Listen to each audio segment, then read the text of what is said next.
Black single-dad security guard gave his lunch to a girl crying, unaware her mom owned the company.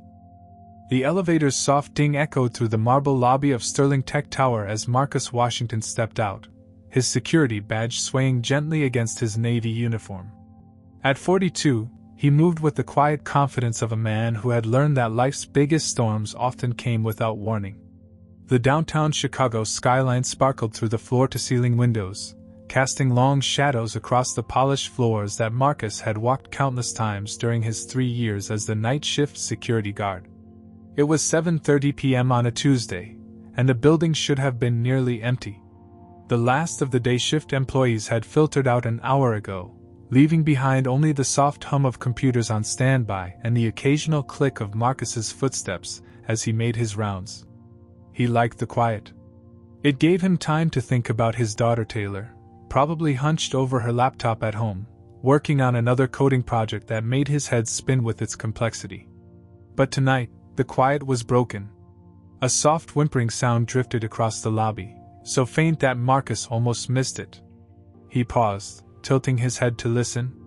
There it was again, the unmistakable sound of someone crying, trying hard not to be heard. Marcus's protective instincts, honed by years of single parenthood, kicked in immediately. He followed the sound to a marble bench positioned between two towering potted plants near the main entrance. There, curled up like a small bird with a broken wing, sat a little girl who couldn't have been more than 10 years old. She wore the crisp navy and white uniform of Lakewood Academy, one of Chicago's most exclusive private schools, but her knee-high socks had slipped down, and her backpack lay forgotten at her feet. "Hey there," Marcus said softly, approaching slowly so he wouldn't startle her. "You okay, sweetheart?" The girl looked up with tear-streaked cheeks and the biggest brown eyes Marcus had ever seen. Her hair was pulled back in two neat braids that had started to come undone, giving her the appearance of someone who'd had a very long day. "I'm sorry," she whispered, quickly wiping her face with the back of her hand. "I didn't mean to be loud. I know I'm not supposed to be here." Marcus crouched down to her level, his knees protesting slightly after hours of walking. "First of all, you weren't being loud at all. And second, what's your name, honey?" "Lily," she said, her voice barely above a whisper. "Lily Chin Morrison." "Well, Lily Chin Morrison, I'm Marcus. I work here, and right now, my job is to make sure you're safe. Can you tell me what's wrong?" Lily sniffled and reached into her backpack, pulling out a small plastic card. "This is supposed to get me upstairs to my after-school coding club. But it's not working, and I think I did something to break it. I put it in my juice box this morning by accident, and now the striped thing looks all fuzzy." Marcus examined the keycard, noting the damaged magnetic strip. He'd seen this before. The building's security system was particularly sensitive to any kind of damage. "And where's your mom or dad?" he asked gently. "Mom's supposed to pick me up at 8, but she's probably in another meeting. She owns a company here, but I don't remember which floor." Lily's voice grew smaller. "I called her like 10 times, but it goes straight to voicemail. I tried calling my babysitter too, but she's at college now." Marcus felt his heart tug. How many nights had he gotten similar calls from Taylor when she was younger, stuck somewhere because of his work schedule? "What's your mom's name? Maybe I can help you find her office." "Rachel Morrison. But everyone calls her Ms. Morrison or C.O. Morrison." Lily said it like she was reciting something she'd heard 1,000 times. "She says she has to work extra hard so I can have nice things, but sometimes I just want her to have dinner with me."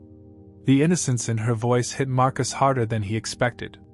He glanced at his watch, 7:45 p.m. His own dinner break wasn't for another hour, but some things were more important than schedules. "Tell you what, Lily," Marcus said, standing up and extending his hand. "I was just about to eat my dinner, and I made way too much food tonight. Would you like to share it with me while we figure out how to get you upstairs?" Lily's eyes widened. "Really? But I don't have any money to pay you back." Marcus chuckled, the sound warm and genuine. "Honey, when someone's hungry, you feed them. That's just what people do. Come on." He led her to the security desk, where his thermal lunch bag waited. As he unpacked the containers, he explained each item like he was presenting a 5-star meal. "Tonight we have my famous mac and cheese. And I say famous because my daughter Taylor says it's the only mac and cheese worth eating in all of Chicago. We also have turkey sausage that I grilled this morning, and some green beans because, well, we need vegetables to balance out all that cheese." Lily giggled for the first time since he'd found her. "My mom always forgets to buy groceries. We eat a lot of takeout." "Nothing wrong with takeout," Marcus said, handing her a plastic fork. "But there's something special about homemade food. It's like cooking a little bit of love right into it." As they ate, Marcus noticed how carefully Lily handled the plastic container, as if she was afraid of breaking it. She ate slowly, savoring each bite, and Marcus realized she was probably genuinely hungry. "This is really good," she said, looking up at him with eyes that reminded him of Taylor at that age, curious, a little guarded, but ready to trust if given a reason. "So you said you have a coding club upstairs?" Marcus asked, genuinely interested. Lily's whole face lit up. "Yes. We're learning Python right now, and next week we start working on web development. I want to build an app that helps kids find their parents when they're lost in big buildings." She paused, then added with a small smile, "Maybe I should have built that app sooner." Marcus laughed. "That's actually brilliant. I bet there are a lot of kids who could use something like that. Do you know anything about coding?" Lily asked, taking another bite of mac and cheese. "A little bit. I'm actually studying cybersecurity online, trying to get certified so I can maybe do something different someday. My daughter Taylor, she's 15, and she's way smarter than me when it comes to computers. She tried to teach me JavaScript once so I could help her with a school project." Marcus shook his head at the memory. "Let's just say it didn't go well. I kept forgetting that computers are very literal. You can't just tell them what you want, you have to tell them exactly how to do it. That's the hard part." Lily agreed solemnly. "But it's also the fun part. It's like solving puzzles all day." As they continued eating, Marcus found himself thinking about the strange turns life could take. Here he was, sharing his dinner with a little girl in an empty office building, and somehow it felt like the most natural thing in the world. There was something about Lily that reminded him not just of Taylor, but of himself at that age, smart, determined, but carrying the weight of adult worries on small shoulders. "Can I ask you something?" Lily said, interrupting his thoughts. "Sure, sweetheart. Do you think my mom forgets about me on purpose?" The question hit Marcus like a punch to the chest. He set down his fork and looked directly at her, making sure she could see the sincerity in his eyes. "Oh, Lily. No, honey. Sometimes when grown-ups work really hard, it's not because they don't want to be with their kids. It's because they love their kids so much that they're willing to sacrifice time with them to make sure they have everything they need." He paused, thinking about his own long nights working security while Taylor did homework alone. "That doesn't make it hurt any less when you're waiting for them, but it doesn't mean they don't love you more than anything in the world." Lily nodded slowly, as if processing this new information. "That's what my babysitter used to say before she left for college." "Smart babysitter," Marcus said. "And I bet if your mom knew you were down here right now, she'd drop everything to come get you." What Marcus didn't know was that 30 floors above them, Rachel Morrison was staring at a security monitor, watching every moment of their interaction. She had been working late in her corner office when her assistant mentioned seeing a child in the building on the security feed. Rachel had pulled up the cameras to investigate, expecting to see a maintenance worker's kid or perhaps someone who had wandered in from the street. Instead, she found herself watching a security guard she'd never noticed before sharing his dinner with her daughter, the daughter she'd forgotten to pick up again, lost in another, crucial, meeting that had run 3 hours overtime. But as Rachel watched the man's gentle manner with Lily, something stirred in her memory. The way he tilted his head when he listened. The careful way he spoke, as if each word mattered. The way he crouched down to meet Lily at eye level, making himself smaller so she would feel bigger. She knew those gestures. She had seen them before, a lifetime ago. Rachel's hand trembled slightly as she reached for the photograph she kept in her desk drawer, a picture from her college graduation, showing her younger self standing next to a young man with the same kind eyes and gentle smile. A man who had disappeared from her life 22 years ago, leaving behind only memories and what-ifs. The man feeding her daughter looked older now, with lines around his eyes and silver threading through his hair. But those hands, the way he moved, the care he showed for a stranger's child. It can't be, Rachel whispered to herself, but even as she said it, she knew it was true. Marcus Washington, her college study partner, her almost more than friend, her biggest regret and her most cherished memory, was sitting in her lobby, taking care of her daughter when she had failed to do so herself. And he had no idea who she was. You know, Marcus said, offering Lily another helping of mac and cheese. This whole coding thing reminds me of my daughter Taylor. She's 15 now, and sometimes I think she speaks computer better than English. Lily perked up, her sadness momentarily forgotten. Really? What kind of stuff does she make? Marcus chuckled, settling back in his security chair. Last month, she built this robot for her school's science fair. Not just any robot, this thing could sort recyclables automatically. Plastic bottles in one bin, aluminum cans in another. She programmed it to recognize different materials using some kind of camera sensor. He shook his head in amazement. I still don't understand how she did it. That's so cool. Lily's eyes went wide. I want to build robots too. Right now I'm just learning the basics, but Mr. Peterson says if I keep practicing, I could make my own game by Christmas. Mr. Peterson sounds like a good teacher, Marcus said, then paused thoughtfully. You know, Taylor tried to teach me JavaScript once. I thought I was pretty smart. I mean, I can fix a broken lock, rewire a security system, even change the oil in my car. But programming? Man, that humbled me real quick.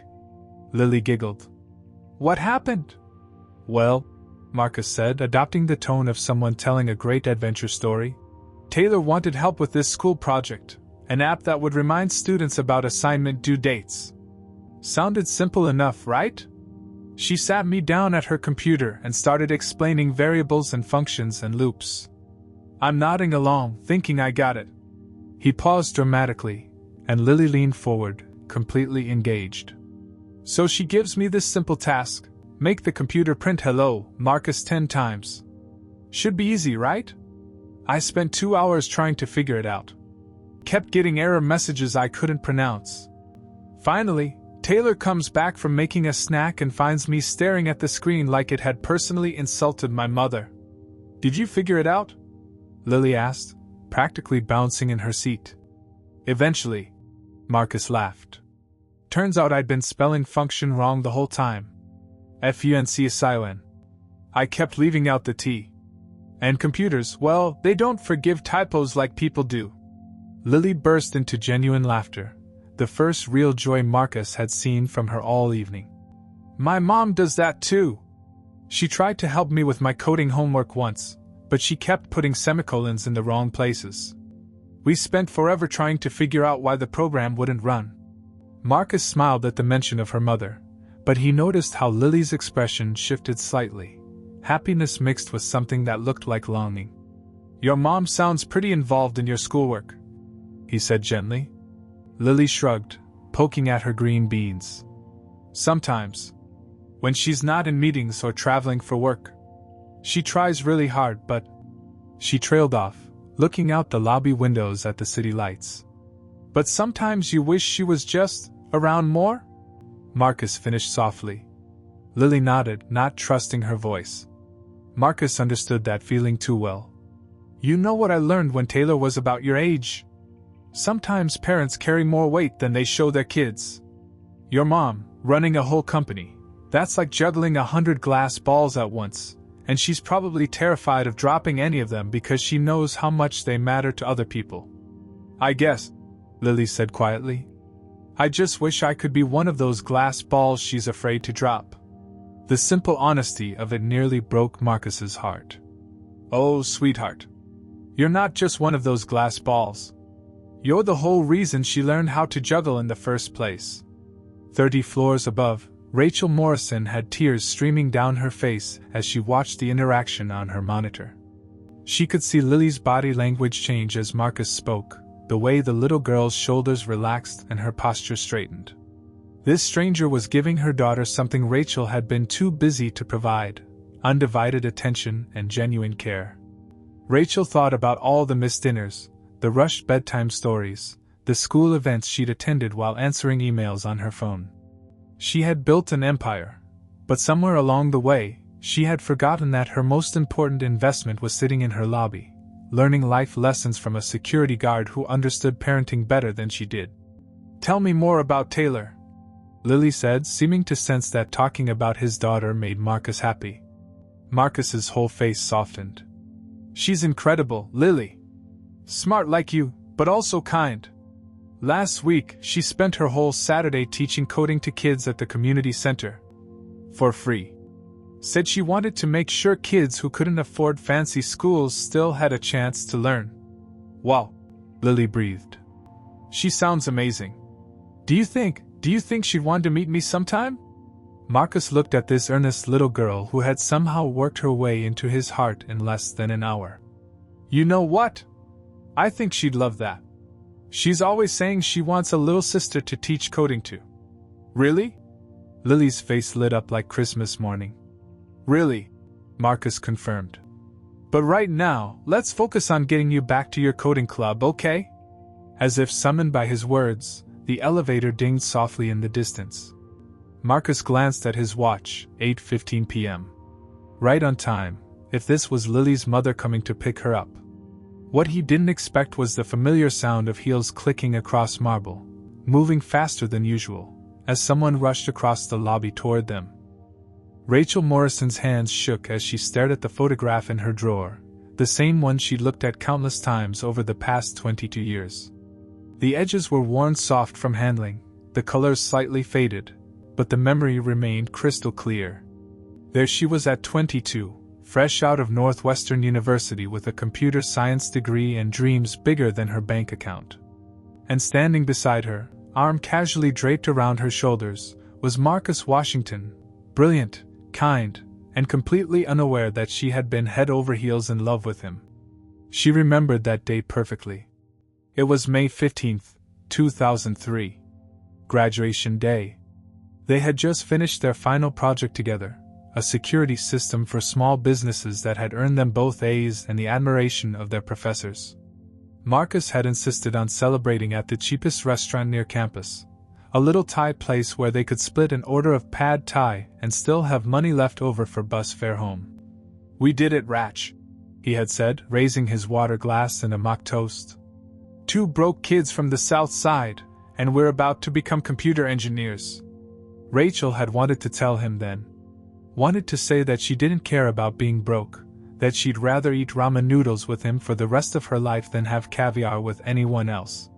But Marcus had been talking about his plans, how he was going to work for a few years, save up money, maybe go back for his master's degree. How he wanted to make something of himself before he even thought about settling down. So Rachel had smiled and clinked her glass against his, keeping her feelings locked away where they couldn't complicate his dreams. 2 weeks later, everything changed. Marcus's mother had been diagnosed with advanced breast cancer. The medical bills were overwhelming, and Marcus made the decision that Rachel had seen coming but couldn't bear to accept. He was leaving Chicago, moving back to Detroit to take care of his mother and work double shifts at a factory to pay for her treatment. "It's just temporary," he had promised on their last night together, sitting on the steps of her apartment building. "Once Mom gets better, I'll come back. We can start that company we always talked about." But they both knew it wasn't true. Life had other plans. Rachel had wanted to follow him, wanted to throw away her job offer at a prestigious tech firm and move to Detroit to help. But Marcus wouldn't let her.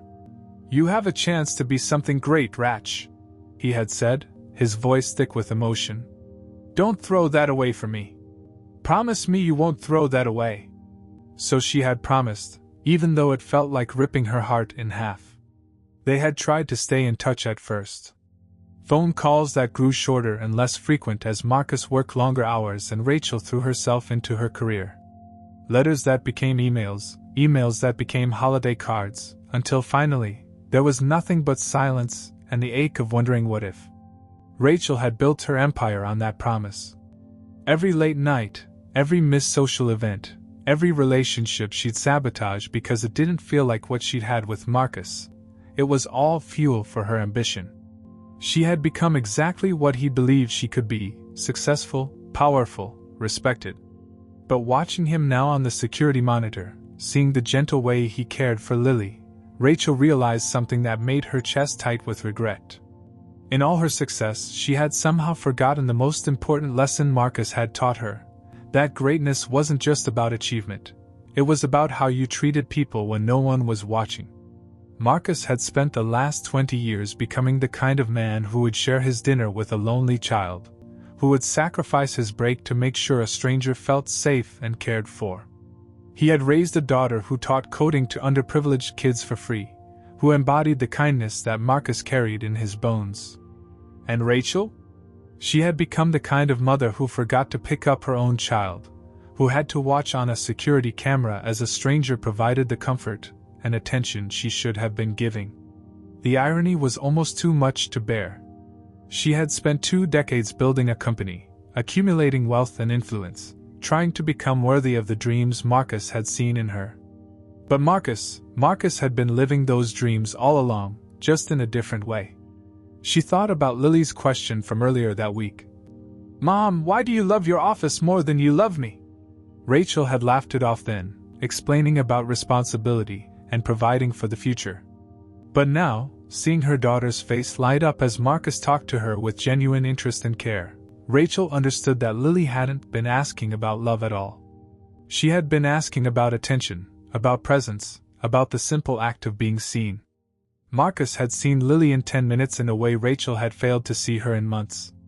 The photograph trembled in Rachel's hands as she stood up from her desk. She had a choice to make. She could stay in her office, let Marcus handle the situation until building security could escort Lily upstairs, and pretend this was all just a coincidence. Or she could go downstairs and face the man who had shaped her dreams and the daughter she had been neglecting while chasing them. Rachel looked out her window at the Chicago skyline, the city where she and Marcus had once been young and hopeful and foolish enough to believe that love and talent could conquer anything. Maybe they still could. She grabbed her purse and headed for the elevator, her heart pounding with the same nervous energy she'd felt 22 years ago when Marcus had first smiled at her in their programming class. Some conversations were 20 years overdue. The elevator doors slid open with a soft whisper, and Rachel Morrison stepped into the lobby on unsteady legs.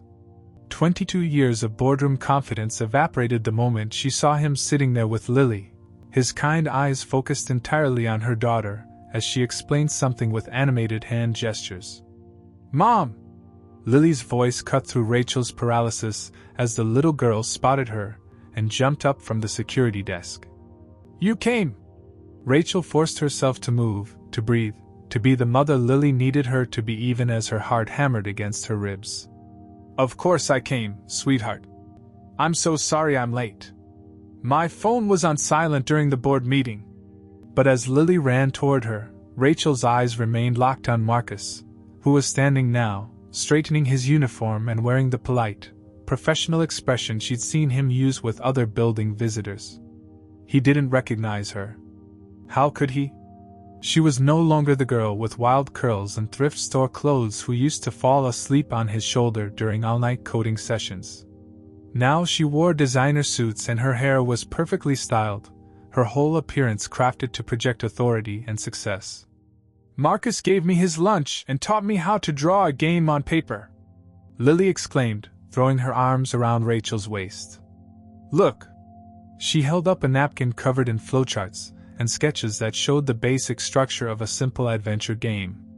Rachel took the napkin with trembling fingers, studying the careful diagrams. It was brilliant in its simplicity, exactly the kind of patient, methodical approach she remembered Marcus taking with complex problems in college. He had always been able to break down the most complicated concepts into manageable pieces. This is This is really impressive, Lily, Rachel managed, her voice catching slightly.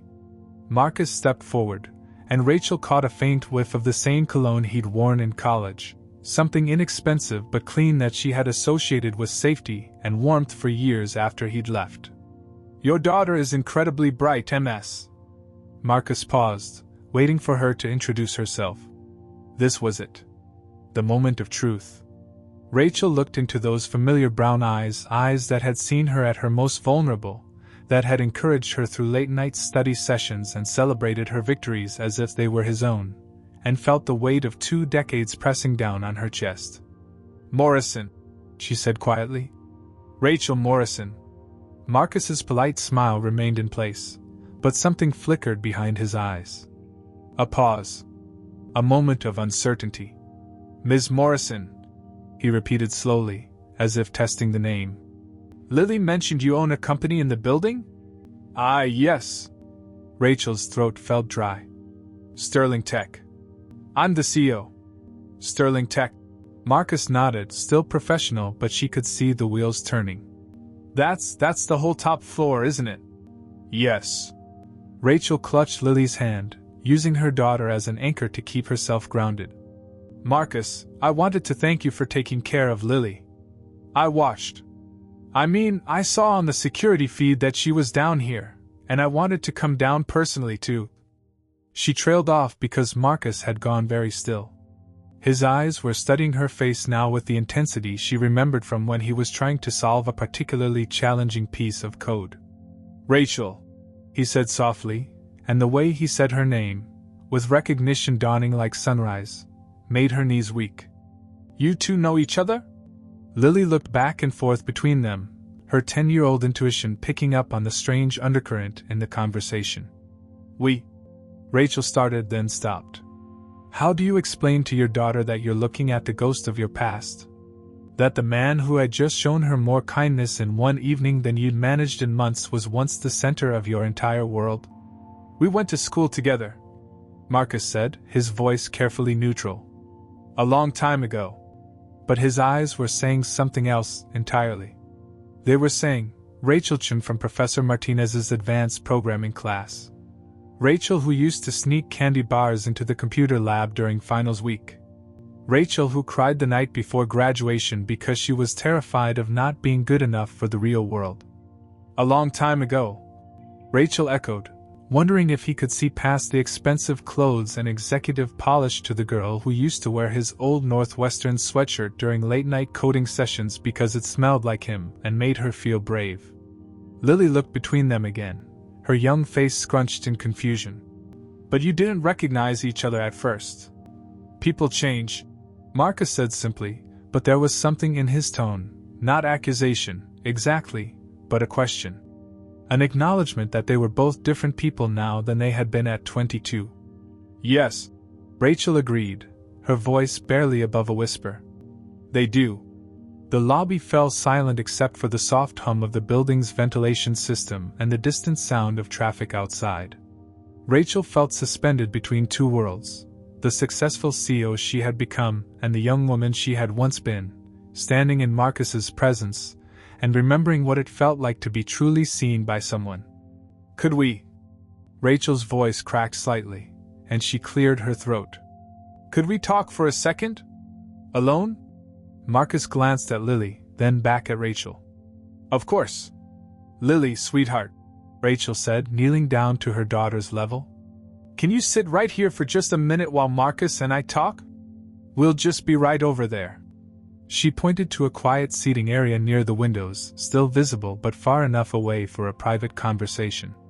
Lily nodded, settling back into the chair by Marcus's desk. Can I keep drawing my game? Absolutely, Marcus said, handing her another napkin and a pen. See if you can figure out what happens when the player finds the treasure. As they walked toward the seating area, Rachel felt like she was walking toward her past and her future simultaneously, with no idea which one would win. They sat on opposite ends of a modern leather couch, the space between them feeling like an ocean. Rachel twisted her wedding ring, a habit she developed during stressful meetings, before remembering she'd stopped wearing it 2 years ago after her divorce. Some habits died hard. I watched the whole thing, Rachel said finally, her voice barely above a whisper. On the security monitors. I saw you share your dinner with her, saw you make her laugh when she was crying. I saw you be the parent I should have been. Marcus's expression softened. Rachel, you couldn't have known she was down here. These things happen. Do they? Rachel's laugh was bitter. Because this isn't the first time, Marcus. Last month, I forgot about her school play. The month before that, I missed her parent-teacher conference because of a merger meeting. And tonight. She gestured helplessly toward Lily, who was absorbed in her napkin drawings. Tonight I left my 10-year-old daughter sitting in an empty lobby because I was too important to answer my phone. Marcus leaned forward slightly, his voice gentle but firm. You're here now. That's what matters. But you don't understand. Rachel continued, the words pouring out like water through a broken dam. I built all of this. The company, the success, everything, thinking I was becoming the person you believed I could be. Remember graduation day? You told me I was going to change the world. You did change the world, Ratch. The nickname slipped out naturally, and Rachel's breath caught. Sterling Tech employs what, 3,000 people? You've created jobs, innovations, opportunities. That matters. Does it? Rachel's eyes were bright with unshed tears. Because I look at Lily, and I see this brilliant, funny, amazing little person, and I realize I barely know her. I know her favorite coding languages, but I don't know her favorite color. I know her GPA, but I don't know what makes her laugh. And tonight, a security guard. She stopped abruptly, realizing how that sounded. Marcus was quiet for a long moment. I'm sorry. That came out wrong. I didn't mean. You meant exactly what you said. Marcus replied, but there was no anger in his voice. And you're not wrong. I am just a security guard, Rachel. I walk these halls every night, check locked doors, make sure the cleaning crew doesn't steal office supplies. I'm about as invisible as a person can get in a place like this. You weren't always invisible, Rachel said, her voice breaking slightly. You once saved me when no one else saw me. Marcus went very still. What do you mean? Rachel closed her eyes, remembering. Freshman year. Professor Martinez's intro to programming class. I was drowning, Marcus. Everyone else seemed to understand concepts that felt like a foreign language to me. I was ready to drop out, switch to business or communications, anything that didn't make me feel so stupid. I remember that class, Marcus said quietly. You sat 2 rows behind me. Always asked the smartest questions. After I spent all night figuring out what questions to ask. Rachel laughed shakily. Do you remember the night before our first major project was due? I was in the computer lab at 2 a.m., crying over syntax errors, convinced I was going to fail. Marcus's face changed as the memory came back. You were working on the database assignment. The one with the nested loops. You found me there. Brought me coffee and a candy bar from the vending machine. Sat with me for 4 hours, walked me through every single line of code until I understood not just what to type, but why it worked. Rachel's voice grew softer. You didn't just help me pass that class, Marcus. You helped me believe I belonged there. You did belong there, Marcus said. You were brilliant. Are brilliant. But I was also broken, Rachel continued. My parents had just divorced.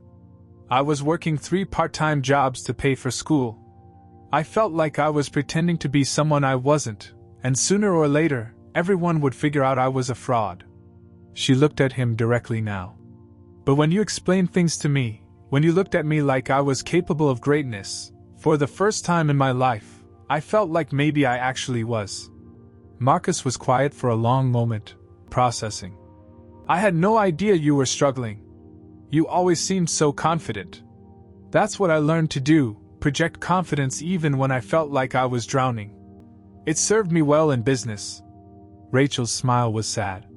But somewhere along the way, I forgot how to turn it off. I forgot how to just be present. Be real. Rachel, Marcus said gently. Why are you telling me this? She took a shaky breath. Because I want to offer you something. We have a junior-level tech support position opening up. Good salary, full benefits, opportunities for advancement. No degree required, just integrity and the ability to solve problems. She paused. Just the qualities I've watched you demonstrate tonight. Marcus stared at her. I don't understand. Why would you? Because 22 years ago, you saw potential in a scared 19-year-old girl who thought she didn't belong. You helped her find her place in the world. Rachel's voice grew stronger. Now I want to help you find the place you gave up when life got in the way. Rachel, I can't accept charity. It's not charity, Marcus. It's an investment. In someone who taught a lonely little girl how to dream bigger, who shared his dinner without being asked, who raised a daughter generous enough to teach coding to underprivileged kids for free. Rachel leaned forward. It's recognizing that some people measure success by what they build, and others measure it by who they help. You've been successful this whole time. I just forgot what success really looked like. 3 weeks later, Marcus Washington walked through the lobby of Sterling Tech Tower with a lightness in his step he hadn't felt in years. Gone was the Navy security uniform, replaced by a crisp white dress shirt and dark slacks. His new employee badge, Marcus Washington, Technical Support Specialist, hung from a retractable clip on his belt, catching the morning light streaming through the floor-to-ceiling windows. The transformation hadn't been immediate. Marcus had initially refused Rachel's offer, his pride warring with his practical needs. But Taylor had been the one to convince him. Dad, she had said over dinner the night Rachel made the offer. Remember what you always tell me about doors. Sometimes they open once, and if you don't walk through, you spend forever wondering what was on the other side. His own wisdom, spoken back to him by his 15-year-old daughter, had been impossible to argue with. The past 3 weeks had been a whirlwind of orientation sessions, training modules, and getting acquainted with his new team. Marcus discovered that his years of troubleshooting security systems had given him an intuitive understanding of how technology could go wrong, and more importantly, how to fix it with patience and methodical thinking. His supervisor, Janet, had pulled him aside just yesterday. I don't know what Rachel saw in your background, she had said, but whatever it was, she was right. You've resolved more help desk tickets in 3 weeks than some people manage in 3 months. And the feedback from users is incredible. They keep mentioning how patient and helpful you are. Marcus had just smiled. He knew the secret wasn't technical expertise. It was simply treating every person who called as if they mattered, as if their problem was worth solving with care and attention. Marcus! A familiar voice called out as he crossed the lobby. He turned to see Lily bouncing toward him, her school backpack jouncing with each step. She looked different too, happier, more confident. The shadows under her eyes from those lonely evenings waiting for her mother had faded.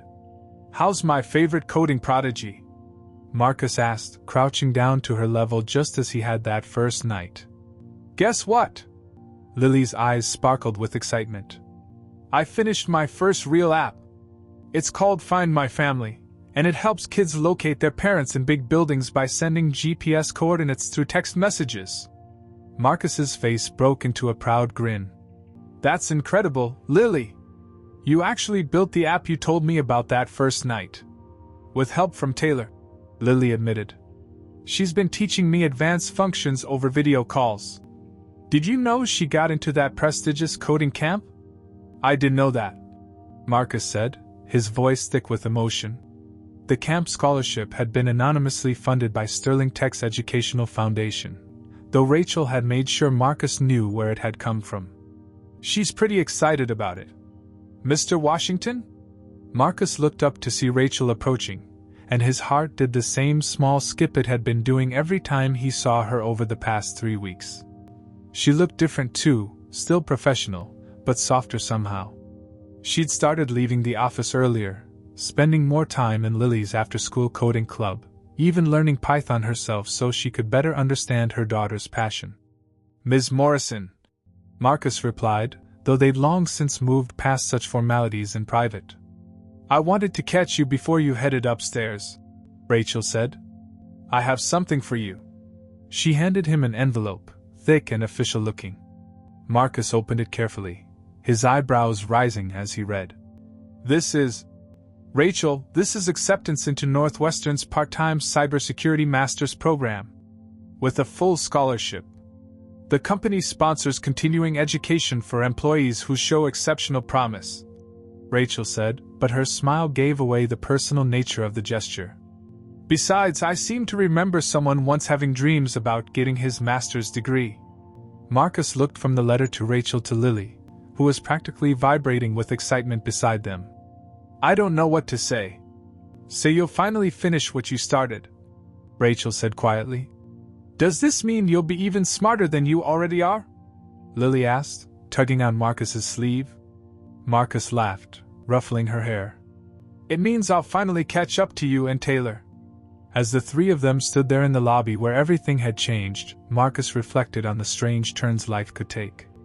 3 weeks ago, he had been a security guard sharing his dinner with a crying child, invisible to the world around him.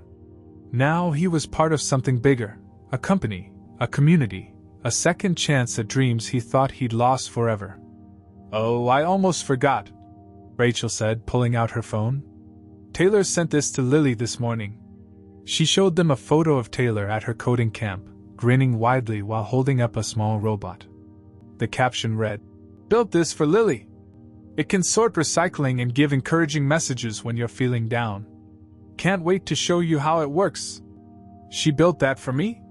Lily's voice was filled with wonder.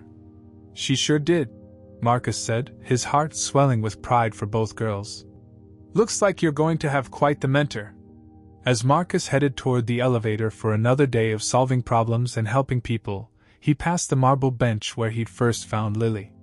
For just a moment he paused, remembering the scared little girl who had needed someone to see her, and the scared man he'd been himself, invisible, overlooked, convinced his best days were behind him. Sometimes, Marcus thought as the elevator doors closed, the most important moments in life look like ordinary Tuesday evenings. Sometimes kindness creates ripples that change everything. And sometimes, if you're very lucky, the doors that once closed behind you find a way to open again, leading not back to where you were, but forward to where you were always meant to be. The elevator carried him up toward his new life, leaving behind only the echo of laughter in the lobby and the lingering scent of possibility in the air.